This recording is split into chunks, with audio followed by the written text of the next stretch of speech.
All right, now I get to actually begin in earnest. So today we're going to be beginning our second week in our series called Through Darkest Valleys, where we're going to be working through Psalm 23. We're doing it verse by verse. So last week we looked at just verse 1. We're getting into the real nitty-gritty here, which is an absolute delight. We get to do some strong interpreting, some strong exegetical work, identify good hermeneutics as we are reading these scriptures. Today we're going to be looking at verses 2 and 3a in the chapter. I'm so excited for what the Lord has in store, and personally I'm very nervous about giving this message because it's been almost 2 years since I've given one, and I am a music major. And I was somewhat prepared for sermon giving, but it was not my forte. My forte was what you saw me do for the past 15 minutes. And so now we're entering a phase where I'm a bit of a larval state. We're in sort of the proto era. But the church thought, hey, he did a good enough job last time. Let's have him do it again. So I'm going to take some time real quick just to pray that the Lord would use me as his vessel today. Again, like I said, lovely little chain of prayers. So we're going to spend a lot of time in prayer today. But if you would, Lord, I thank you for this opportunity to speak. I thank you for the chance to be able to present your word, to be able to work through Psalm 23, a beautiful passage talking about your faithfulness, talking about your leadership and your provision. Lord, I pray that as I speak today, that you would use me as your vessel, that my voice would not be my own, but it would be your voice, that ultimately the one who would speak today would not be me, but would be you. I pray that no one who came in today could leave the same way they came in, that everyone would be changed. And so, Lord, I pray for your blessing upon this service. I pray your blessing upon the next 30 minutes. Lord, may they be a delightful offering unto you. May we all be enriched by it. Lord, I pray these things in your name. Amen. All right, so like I said, we're working through Psalm 23. Now, I mentioned earlier, I'm a Moody graduate, and as a Moody graduate, one of the things that they did teach me about how to prepare a sermon is beginning to establish a good hermeneutical lens. And the first step in that is always identifying the genre of scripture that we're looking at. And I got real lucky with this because we're looking at poetry, which is right in like the music vein of things. It's right in the area that they actually did focus very heavily on with me. The Psalms are poetries. We're working with something separate from historical narrative, epistles, apocalyptic literature. We are working with a world of symbols and parallelism. And so we are not interpreting literal ideas. We're not going to be looking at genealogies. We think of poetry nowadays in the Western world as something which is often broken into stanzas characterized by rhyming lines. And Hebrew poetry doesn't look that way. In order to establish a good hermeneutical lens about Hebrew poetry and around what we're going to be reading today, we need to understand the actual characteristics of Hebrew poetry as opposed to Western contemporary poetry. Unlike what we think of as poetry today, one notable quality of Hebrew poetry is that it carries repetitions of ideas as one of its primary qualities. For us, growing up, we think of Dr. Seuss as a poet, or there are famous poets throughout history, Emily Dickinson, William Shakespeare. All of his stuff is considered poetry because a lot of it is in rhyming. We think of the number of syllables, and that's not what Hebrew poetry focuses around. A lot of its content and what it's actually looking at is parallelism, ideas presented next to each other, against each other, and in line with each other.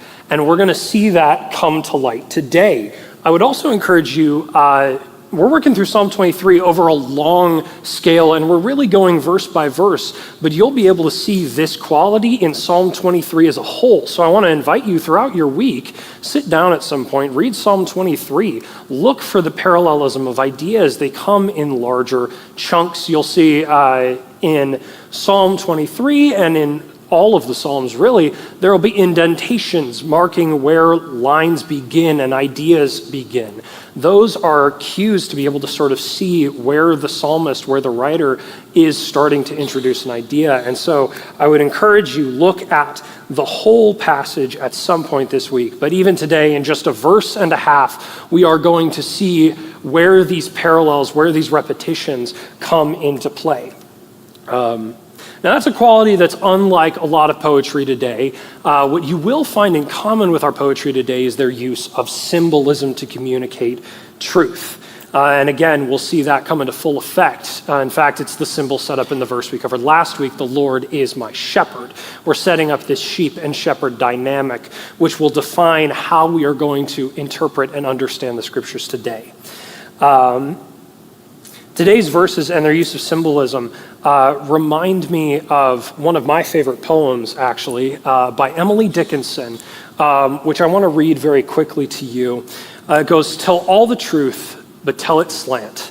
Success in circuit lies, too bright for our infirm delight, the truth's superb surprise. As lightning to the children eased with explanation kind, the truth must dazzle gradually, or every man be blind."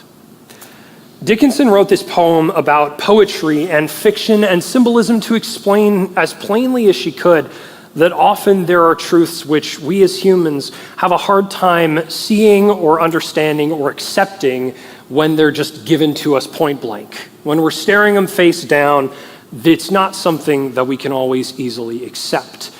And so she was writing this to sort of communicate that idea. And one of the beauties of symbolism is the capacity to sort of veil these things. That's what she means by tell it slant. It veils these things so that we can actually see the idea in a different light and actually begin to understand and comprehend the truth in a more palatable way. Now, I think I've rambled on long enough about poetry. It's time to actually turn to the scriptures at hand. Verse 2 begins, "He makes me lie down in green pastures. He leads me beside quiet waters. He refreshes my soul." 3 lines, very, very brief. We're not looking at a lot of text today, but the context given by the symbol of the shepherd and the sheep is going to bring a lot more meaning into these lines, as well as the parallelism that's presented here. We're going to start by looking at what these parallel ideas are and what David, the psalmist, is getting at when he starts to explain what is going on in this symbol. The first thing is the phrase, "He makes me lie down in green pastures." That line is a line speaking of physical rest. It's the act of lying down, green pastures being a location where provision is accounted for. And that is the first element. We see physical rest accounted for. The next one is, "He leads me beside quiet waters." This is mental rest. One of the things so Errol's giving this same message over in Manuka, not the same message, but roughly the same. And one of the things that he pointed out, and one of the things he found in his research, is that sheep do not drink from running water. That they have to drink from still water. In doing some research of my own immediately following that, I realized that the reason that they don't do this, and I found that the reason that they don't do this is because it poses a risk to their lives. Drinking from running water means they run the risk of falling in and being dragged down by their wool and not being able to escape the river or the stream. And so what this passage is actually communicating is that the shepherd is finding water from which it can drink. Again, physical rest provision, but also mental rest provision. The sheep doesn't have to fear for its life. And so the first in this triad we see is physical rest. The second we see is mental rest. And then the final line, he refreshes my soul. That one's a bit more plain. There's not a lot of symbolism there. It's just a statement. David makes very clear the shepherd is refreshing the soul.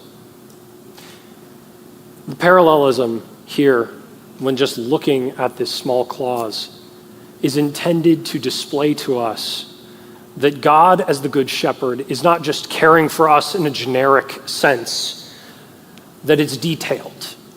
He is caring specifically for physical rest, for mental rest, for spiritual rest. The other thing that I want to point out here is that at no point in this symbol, at no point in the description, is the sheep the one taking any of the actions. It says, he makes me lie down in green pastures. He leads me beside quiet waters. He refreshes my soul.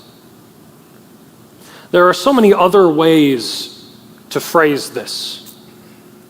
If David wanted to, he very easily could have phrased it as the sheep is taking the action.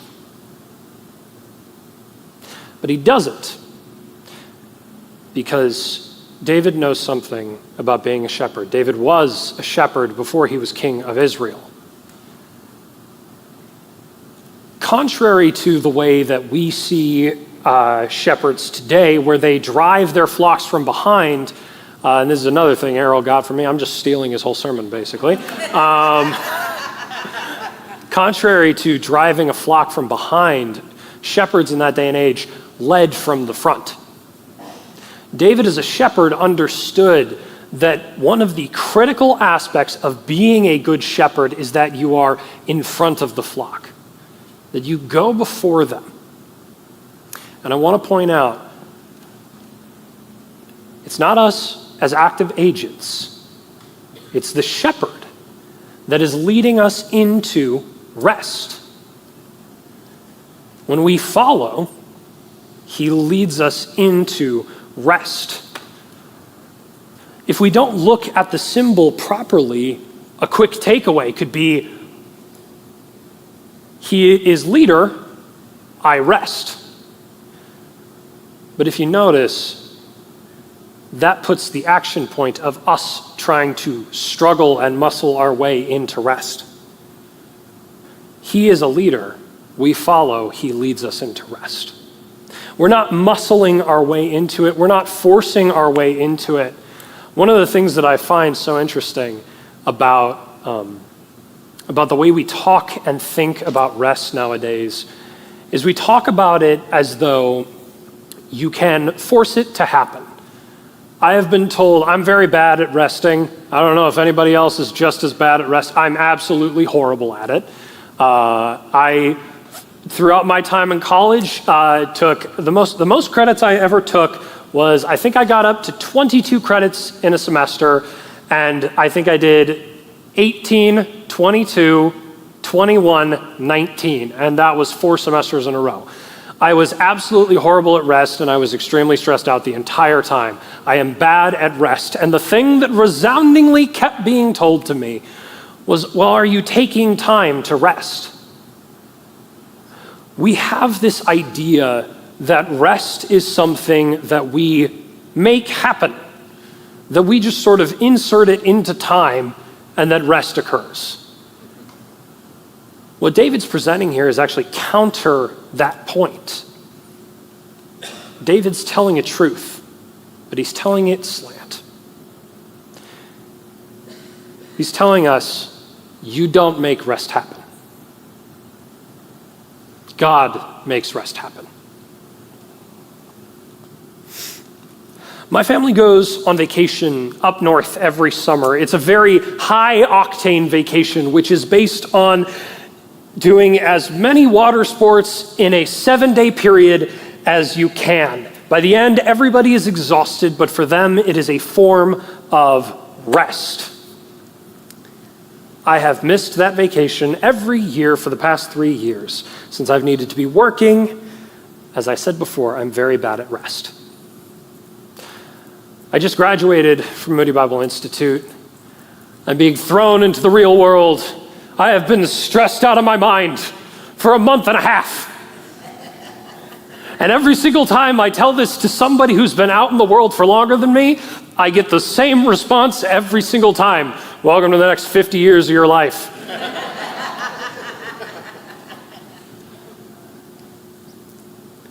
And I can't help but think that's a little bit of a jaded idea. That perhaps as a society, our idea that you just muscle through to create rest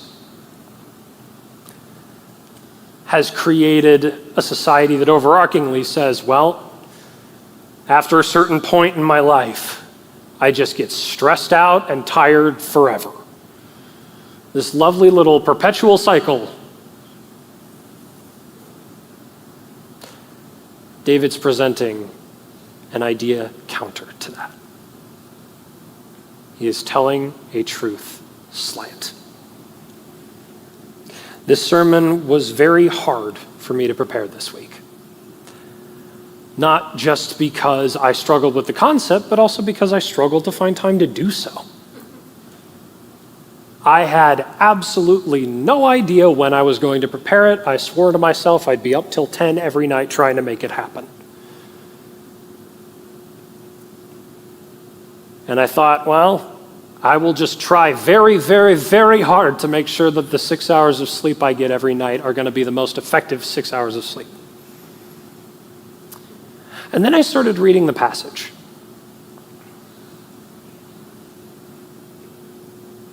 He makes me lie down in green pastures. He leads me beside quiet waters. He refreshes my soul. When I follow, he leads me into rest.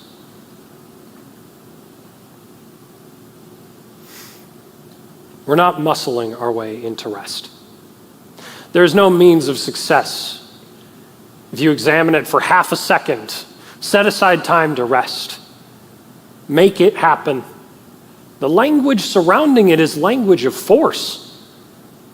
It's counter rest. David wants us to know that in stepping into a life of being a sheep to the good shepherd, he will go before us and prepare a way for rest.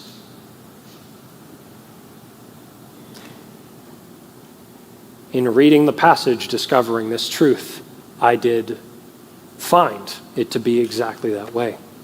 Despite the fact that I am giving this sermon on 4.5 hours of sleep, because I had to get up at 3:30 in the morning to drive down here from Wisconsin, I find myself rested. I find that in every step of the way, so long as I was faithful to follow,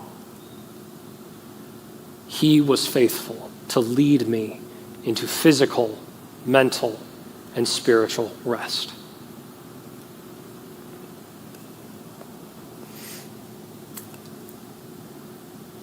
I don't know where you're coming from today.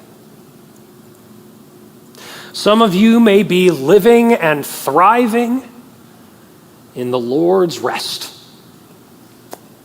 Others of you may be drowning. You may be overwhelmed. And you're thinking to yourself, I could really, really use some quiet waters right now. Some of you may not believe in God at all. But you may be thinking to yourself, rest that I don't have to make happen sounds really, really good right now.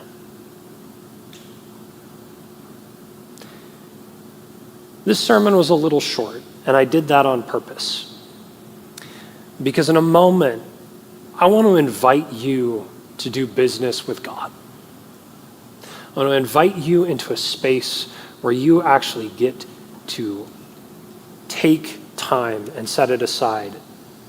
Like I said before, it is impossible to find time to do things sometimes. And I know that it is often very difficult to find time to rest, much less speak to God and have that be the only thing you're doing. I have 8 younger siblings. Even when I try to do that, the house is crazy loud. There is no silence. I'm talking to God and I'm like, I got interference. Give me just a sec here. So I want to give you an opportunity to do business with God.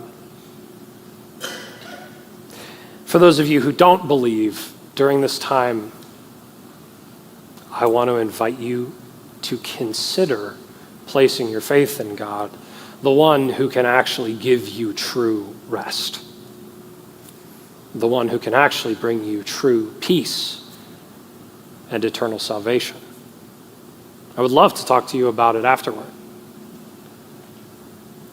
because I believe that Christians who properly understand rest in such a countercultural fashion unlock what is one of the many keys to being lights on the hill, to being so absolutely shocking to our non-believing neighbors that they have to look at us and go, how do you do it?